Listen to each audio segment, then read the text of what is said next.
Për të parë një shfaqje në teatrin kombëtar qoftë edhe premier, çdo i apasionuar i këtij arti duhet paguaj vetëm 150 lekë të reja. Por, a është i mjaftueshëm ky çmim për të vlerësuar realisht mundin dhe djersin e aktorëve pjesëmarrës? Për drejtorin e teatrit kombëtar Ervin Çuli, kjo është një risi që ai e ka sjellë kur ka marrë drejtimin e institucionit dhe një mundësi për të tërhequr sa më shumë publik në teatr. Jo vetëm që ka rezultuar e suksesshme, por ka qenë një habi duke parë që teatri ka funksionuar në vitet e shkuara vetëm të premten, shtunën dhe dielën, ndërsa e mërkura dhe e njëjtë ka qenë ditë të vdekura për teatrin.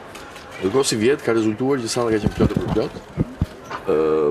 Njerëz pensionist, shtresë e mesme e poshtë që nuk e kanë mundësinë që të përballojnë një jetesë normale dhe luksoze, e kanë shumë të rëndësishme edhe një bilet teatri me çmim të ulët.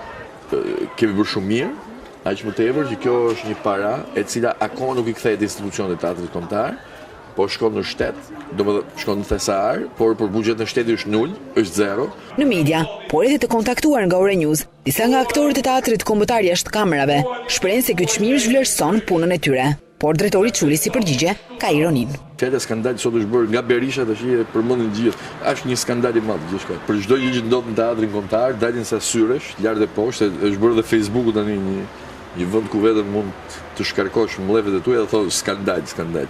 Jo vetëm që nuk ka skandal, por të gjithë këta që ja thonë vlen më pak se 1500 lekë, po ju siguroj, dhe të ngrenë cilësinë artistike një herë, ata të cilët e pretendojnë. Për të parë një shfaqje në teatrin kombëtar gjatë fundjavës, bileta kushton 500 lekë të reja, ndërsa çdo të mërkuret e njëjtë vetëm 150 lekë të reja.